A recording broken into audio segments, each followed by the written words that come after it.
कुटी को छोड़ दो, गंध कुटी का तो वैसे भी अपन मान नहीं करते हैं। हाँ, इसलिए ऐसा लिखो आप, देवकृत अतिशय मत लिखो। 34 अतिशयों में, देवकृत की जगह 34 अतिशयों में समौसरण और सुमेरु पर्वत पर जन्माभिषेक,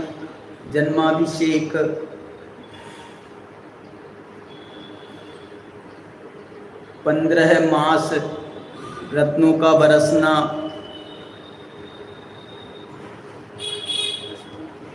आदि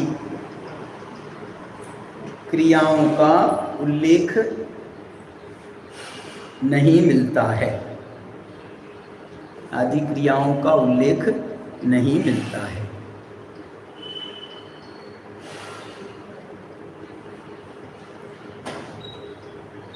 विशेष बात यह है कि, अगले पैराग्राफ में लिखना, विशेष बात यह है कि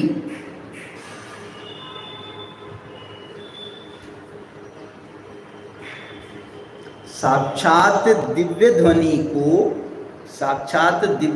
को न केवल ज्ञान के अतिशय से जोड़ा गया है और न देवकृत अतिशय से जोड़ा गया है। साक्षात दिव्य ध्वनि को न केवल ज्ञान के अतिशयों से जोड़ा गया है और न देवकृत अतिशयों से जोड़ा गया है,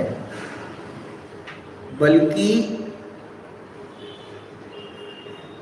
दिव्य ध्वनि का उल्लेख कहाँ है? 8 प्रातिहार्यों में किया गया है।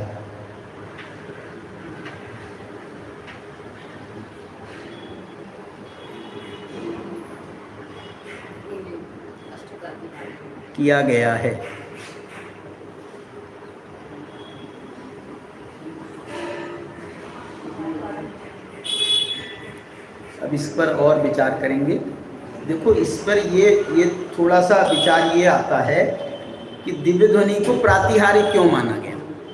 ये प्रश्न अपन बना सकते हैं, दिव्य ध्वनि को प्रातिहार्य क्यों माना गया?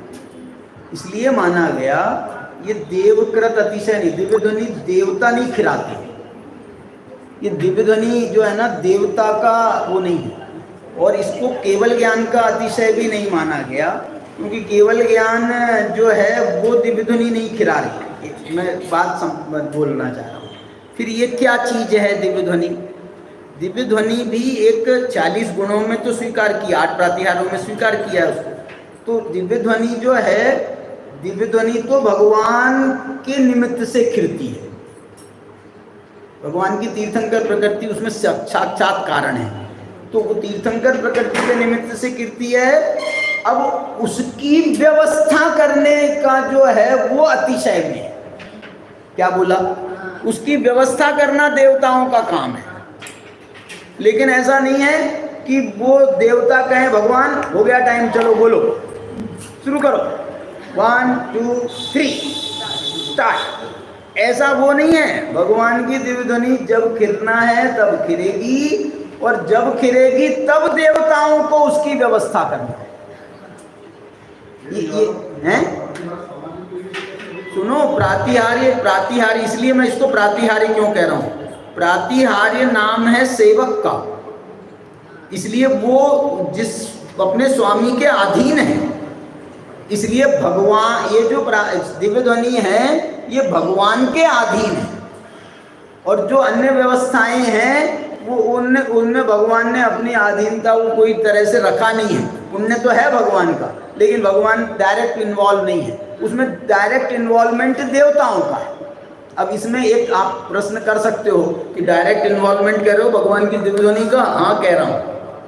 दिव्य ध्वनि है ये दिव्य ध्वनि है, ये कोई राग द्वेष का भाव नहीं है। ये दिव्य ध्वनि है, ये वचन योग का परिणमन है। ये भाषा वर्णना है और वचन योग का के निमित्त से हो रही है।